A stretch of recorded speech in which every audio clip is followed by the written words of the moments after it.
Okay, thanks to the organizers. Appreciate being here. Okay, so what I'd like to do today is talk to you about some work done with Michael Saavedra, my former student now, on the structure of scattering amplitudes in gravity.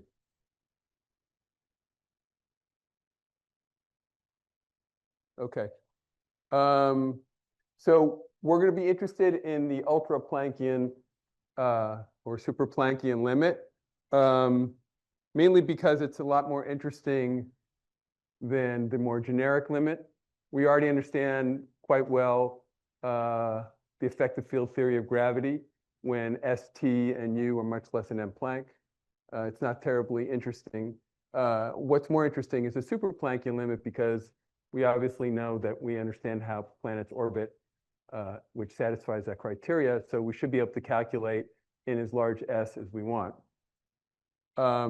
So when we consider this limit, we have three scales. I'm not including the Planck scale, which I'll discuss later. But so we have a choice, either to make the center of mass energy much larger than the masses, which is in turn a bit larger than T. So this is what's known as the binary in-spiral limit. So much of this will later on we'll be talking about the classical part of the amplitude for reasons which you're probably all familiar with by now. So this is the sort of the physical one for typical black holes. Towards the end of the in-spiral, it can start to become relativistic, especially in the case of spinning black holes. And one would sit in this high energy regime. So I'm going to call this a relativistic in-spiral. And then finally, I'll call the Regge limit is where the momentum exchange is, the mass is essentially zero. So this is the case I'm going to be considering as a step towards understanding these cases, and I'll discuss how to perturb to get this case. So we're interested in what is the structure of the perturbative series in G, the post-Minkowskian expansion, and we're going to try to understand if there's any patterns in it. This is obviously a topic of great interest nowadays for gravitational wave physics. And we're trying now to understand the structure of the series. So that's basically the goal. And not only for the amplitude, but also for the series, we can use the amplitude to generate classical observables, such as the impulse or the radiation. Okay. And then, of course, the big question is, can we perform systematic resummations of leading terms in some approximations in order to increase the accuracy of our predictions in a systematic, well-defined way, as opposed to just doing ad hoc resummations that may not necessarily increase the predictive or the systematic. Okay, so first let's talk a little bit about what we can learn from Yang-Mills theory. So a generic hard scattering cross-section can be written in this way. So we have some incoming partons, there's some hard scattering that takes place, and these are the spectator jets here. So this is collinear and, say, anti-collinear. And so for generic LHC observable, we can write the cross-section as this convolution between the hard piece and these jet functions, and they become the PDFs eventually. Okay, so in order to write down this amplitude, this is a factorized form. So it assumes that there's no couplings between these spectators in any way. There's also soft stuff, which in general cancels it for sufficiently inclusive observable. So for instance, I'm thinking about Drell-Yan here, totally inclusive Drell-Yan. If you have more exclusive observables, then you'd have to include soft stuff as well. But not important for our discussion. So the way you go about this is proving that you can write the cross-section in this factorized form is you decompose the system into modes. So you have a collinear mode with, this is in light cone momenta. So with one large Q is the large scale in the process. Lambda, say, is lambda QCD or some infrared scale. So this is a highly boosted jet in one direction, highly boosted jet in another direction, and then all this stuff is off-shell hard stuff, which you can just integrate out. Okay, so in the EFT approach, what one does is one actually splits the fields up into into components. In general, what happens is you get an emergent enhanced gauge symmetry when you do that. So you're going to get SUN collinear, SUN anticollinear, and SUN soft, even though I didn't include the softs in here because they've canceled. But in generic, they'll be there. And this of course, is known as the effective theory. It's called soft collinear theory, which was developed back in the early noughts. Okay. So that version of SCT that I just discussed was incomplete because you need to prove that there are no soft modes that can talk between these jets. So if there were soft modes to talk between the jets, then you would have no universality and nothing at the LHC would be predictable. Okay, so this is the secret underlying sort of lore that people usually don't worry about. So you actually have to prove this to all orders in perturbation theory. That was done in the 80s by Collins, Soper, and Sturman, who proved that for certain classes of observables, these modes, which are called Glauber modes, these exchanges, that's the G, actually don't contribute in the end. So the challenge is to prove that these modes, which are off-shell modes, they have, so this lambda is the IR scale, so they're all dominated in transverse momentum, right? So these are much like potential modes, say in a non-relativistic theory, but just highly boosted. Okay, so the challenge is to prove that these guys don't contribute. As I said, Collins, Soper, and Sturman proved it in '85, and Ian Stewart and I had proved it, but we never published it in effective field theory. Okay, so now if we're doing forward scattering and we're in the Regge limit, then all we're interested is the Glauber. So in fact, the Glauber is the dominant reason for the scattering to occur. So they just is a glancing collision. We have two jets, some soft physics, and some Glauber modes, which are being exchanged between here and here. So the distinction, of course, is that so the scattering amplitude now has these Regge logs. So in the limit where S is much larger than T, you start to lose control of the theory, and you have to do some sort of systematic resummation in order to make sense of this. Okay. Now the important thing to understand is these are not renormalization group logs. So you should not think that this is a ratio of two invariant masses. It's actually a rapidity log. It's a ratio of of rapidity. So the rapidity of this guy basically over the rapidity of that guy. Okay? So you can't use the normal RG techniques to sum these logs. Okay, so a few years back, Ian Stewart and I generalized SCT to include these Glauber modes. We called it Glauber SCT. And this is the theory that you need in order to discuss forward scattering. And so the Glaubers, you can see, break factorization, as I discussed before, because they talk between collinear and anti-collinear modes. Okay? So as in the case of the hard scattering, you have an emergent gauge invariance in the collinear, anti-collinear, and soft pieces. And you have to build a gauge invariant action, and I obviously don't have time to go into it. But the idea is to try to build gauge invariant fields by making them gauge invariant by closing them off with Wilson lines. Okay, so every field now gets a Wilson line that turns it into a singlet.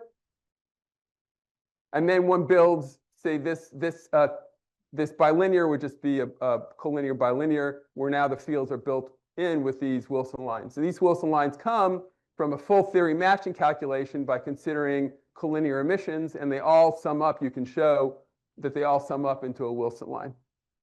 Okay? Now, as a consequence of the fact that this action is gauge invariant, and there are many terms in the Feynman rule for these bilinears, for instance, when you look at the Feynman rules, every one individually will be gauge invariant because it's been built to be gauge invariant, right? So each Feynman rule will be a collection of Feynman diagrams, which include all the Wilson lines, which are there to make sure that everything is gauge invariant. So you can talk about it sitting on its own, and it's a sensible thing to talk about. Okay, so for instance, this emission here is in Regge theory is called the Lipitov vertex, or this is one contribution to the Lipitov vertex. And this vertex actually contains many diagram. So it's kind of like what they do in Regge on field theory, but here it's derived from Feynman rules from a Lagrangian. Okay? Okay, so despite the breaking of factorization, we can still write down the amplitude in a convoluted form.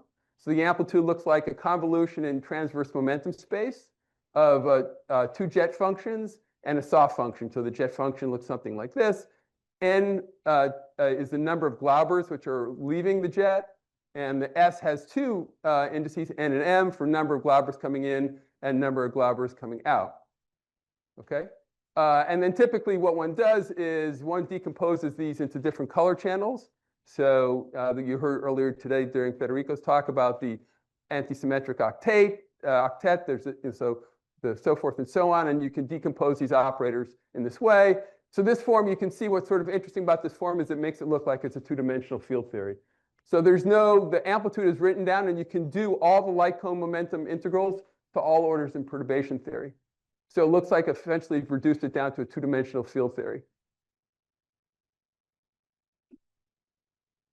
Okay, so the lesson to be learned at this point is just that you can always write down the amplitude in this convoluted form, and this is extremely powerful because the fact that it takes on this form will allow us to learn a lot about the structure of the series. Okay, so when one splits up a gluon field into collinear fields and soft fields, one is faced with a certain problem in that how do you define collinear versus soft? So these modes all sit on the same invariant mass hyperbola. The difference between the modes is a collinear field with a large K plus sits here, an anti-collinear field sits here, and a soft field sits here. So what do we mean? It's an arbitrary choice to determine what is soft and what is collinear and what is anti-collinear. So you have to introduce what we call rapidity factorization scale to distinguish between these modes. This factorization scale shows up when we have to regulate integrals. So when you decompose the modes in this way, you generate divergences, which are not regulated by dimensional regularization. And that's because they're rapidity divergences, they're not invariant mass divergences. Okay? And this factorization scale is just like mu in the RG case, right? Mu we use as a factorization between high and low invariant mass. Nu is a factorization between high and low rapidity. Okay? So now the introduction of this scale is completely arbitrary, right? Where I put this is arbitrary. So the final amplitude will be independent of that scale. So that means that the amplitude has to be rapidity renormalization group equation invariant, which is to say if I take d by d nu of any amplitude, I'll get 0. Right? So if I come back here, that's telling me that the rapidity anomalous dimension for this and this must cancel the rapidity anomalous dimension for that. And that's going to give us a lot of insight into the structure of the series. Okay? So these rapidity divergences will generate poles in 1 over eta. So a general integral will look like, a general diagram will look like this. It will have a 1 over eta pole. It'll have a soft log, collinear log, and an anti-collinear log. And of course, if you add these up, what happens is the new dependence cancels, and you end up with the log S over T, right? So we're going to resum the logs exactly by using the fact that the whole thing has to be independent of nu. Okay.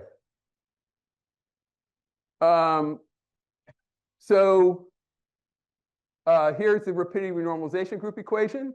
Each one of the components has their own rapidity anomalous dimension.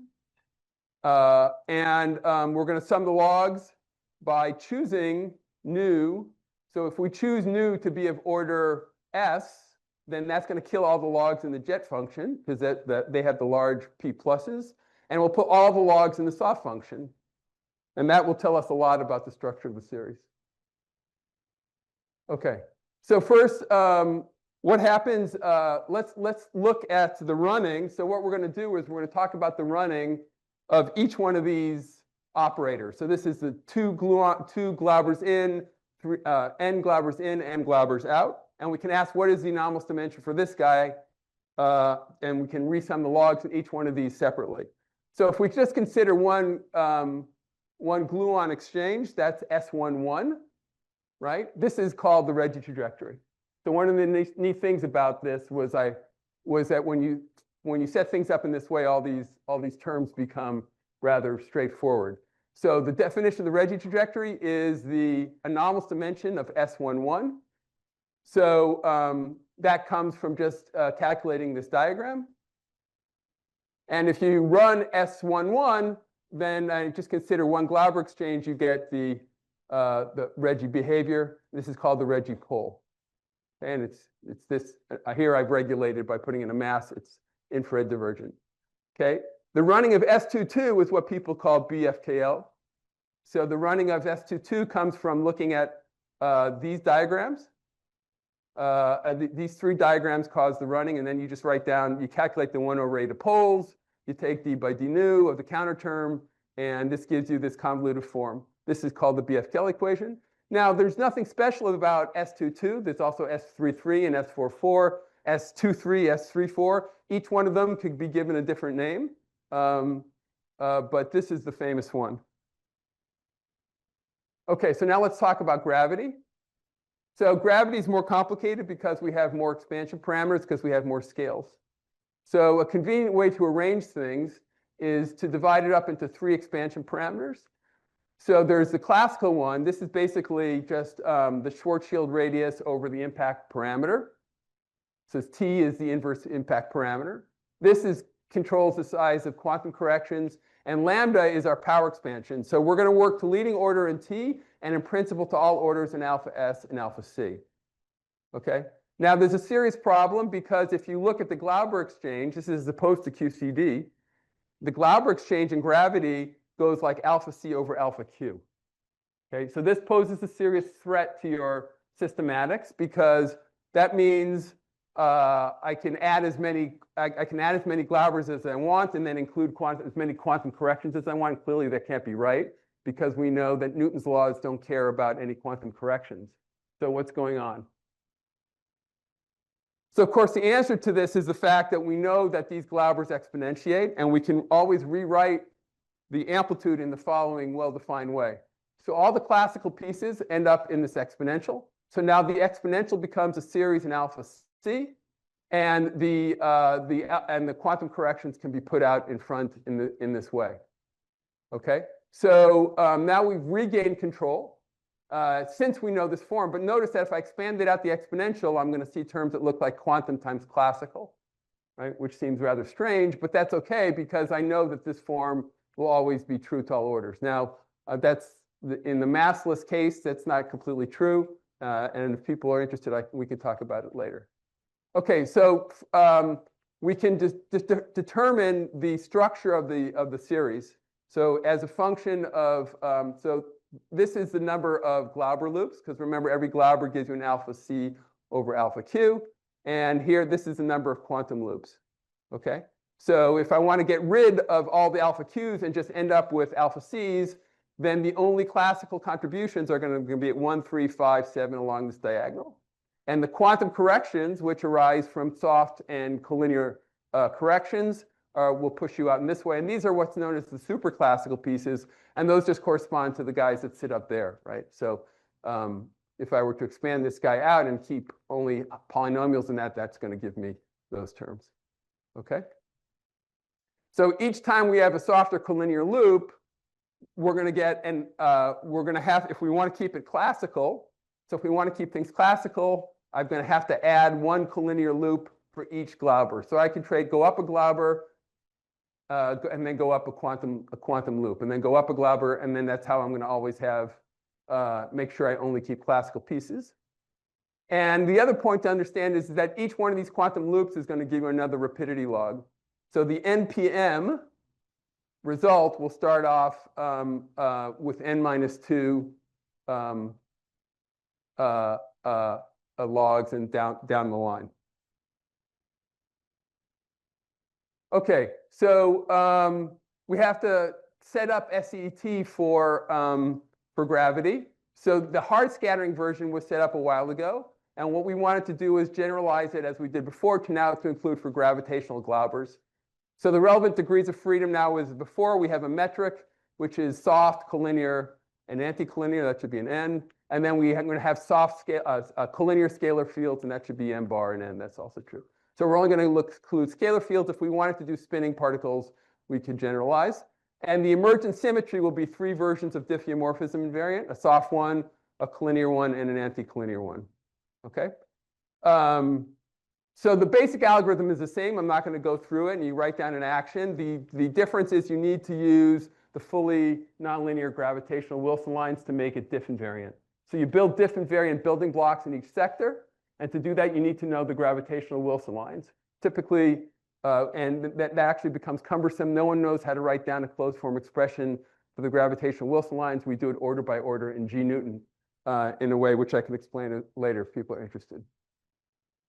Okay, so here's a building block. Now these guys are each I've absorbed Wilson lines into here. So these guys are each diff invariant on their own. And then you can just open them up and start calculating. So if we wanted to calculate the rapidity anomalous dimensions of S11, this would correspond to the graviton's Regge trajectory. Then you would just calculate this loop. It has a 1 over eta pole, the rapidity divergence. And then you can extract the anomalous dimension, and this is just the Regge trajectory for the graviton at 1 loop. Okay? And you could do the same thing and calculate the gravitational BFKL equation. So this is the running of S22, exactly the same diagrams as in QCD. Again, remember that these vertices include Wilson line contributions, so they're not simple. That's not the simple 3 graviton vertex. And then you can extract the anomalous dimension, and this corresponds to the graviton's anomalous dimension, agrees with Lipitov's result. And at this order, there's a squaring relation between the gravitational. So this piece here is just the same Regge trajectory we had before. That's called the Regge pole piece. This piece is called the Regge cut piece. And the square of this, the square of QCD gives back the GR result, but that won't hold at higher orders. Okay, so now let's suppose we're interested in extracting higher PM classical logs, and we don't want to have to do any higher loop integrals, right? So we know we can get logs without doing higher loop integrals just by solving the RG equations. So the logs are the low-lying fruit.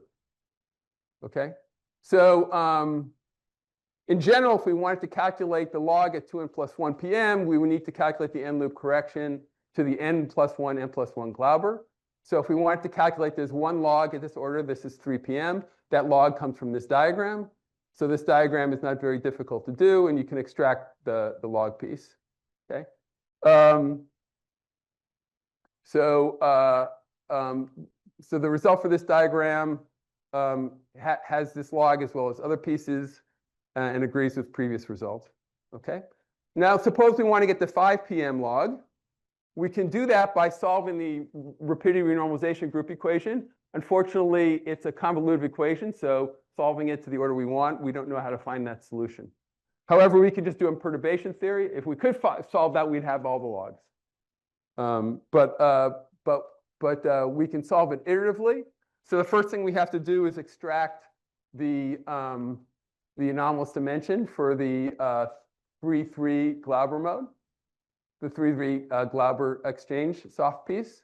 And actually, this is relatively simple to do. So if we ignore the quantum piece, which corresponds to the Regge pole, then it's actually relatively simple to extract this coming from these 3 diagrams. So these Glauber loops are trivial. They're not really loops.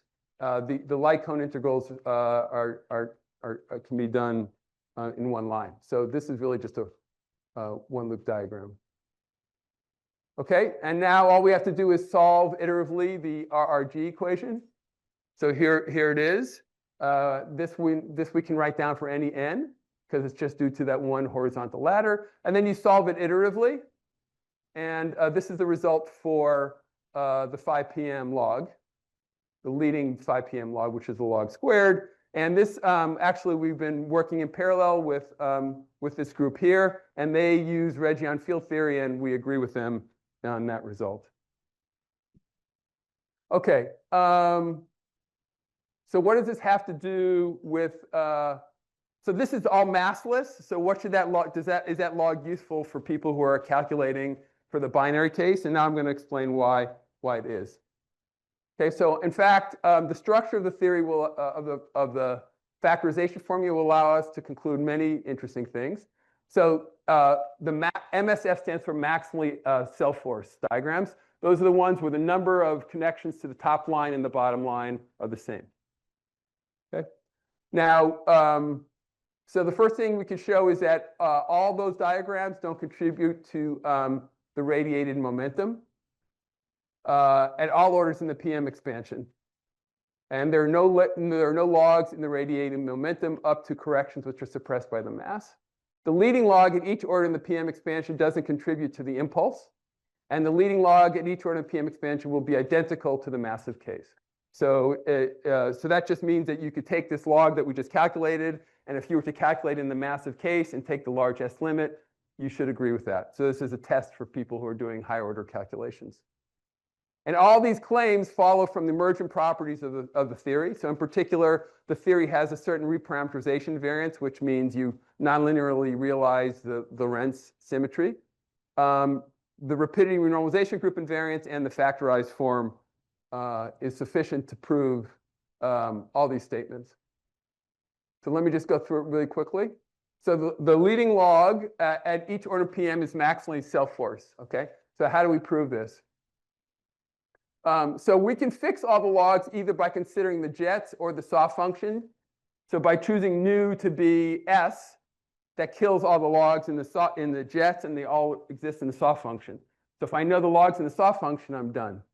Okay.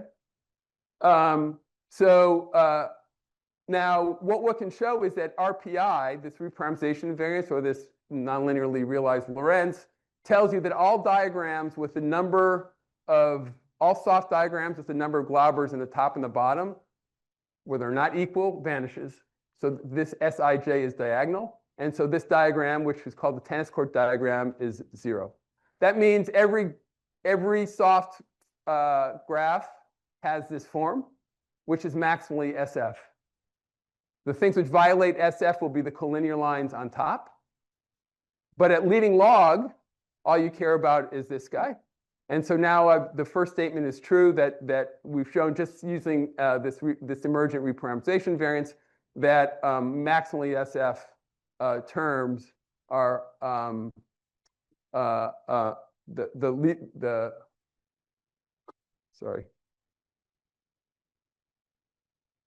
max F terms don't contribute to the radius. Oh, I haven't showed that yet. Hold on a second. I got the orders wrong. Okay, so I haven't shown any of these yet. All I've shown you is that at leading order, the maximally SF terms is all we have. Okay.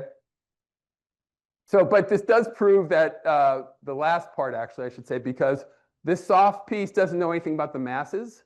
So that means that the leading log doesn't know anything about the masses, and therefore the result carries over to the massive case. Okay, so that's the first thing. So now we can show that the leading log doesn't contribute to the radiated momentum, and this follows because the average momentum of the system, just by covariance, has 3 form factors. So P1 is the incoming collinear momentum, P2 is the incoming anticollinear momentum, and this Q is the momentum transfer. And it's just, at leading order, it's completely perp. Okay, but we just said that at leading log, all I care about is the soft function. The soft function doesn't know anything about the top or the bottom line. Therefore, P has to be proportional to Q. P has to be time-like, and Q is space-like, so therefore it must be 0. Okay? And this agrees with the results of these authors who calculated at 3 p.m., but this is true to all orders in the PM expansion. Okay? Now we want to show that the leading log, which is also maximally SF, does not contribute to the impulse to all orders in the PM expansion. So the impulse can be calculated using the KMOC formalism. This P measures the momentum, and this T is the part of the S matrix T operator. So there are 2 terms. So this first term here is trivial because it just picks out Q. That's just piece here. So this P just picks out the momentum initial minus the final momentum here. And I should say the notion of the impulse in the massless case becomes of questionable integrity, right? Because there's collinear splitting. So what do you mean by impulse? but that will only be relevant at subleading orders. And now the second term is a sum of cuts. And we can show what's really remarkable is that the soft stuff going on in here, whether or not you cut it or not, doesn't matter.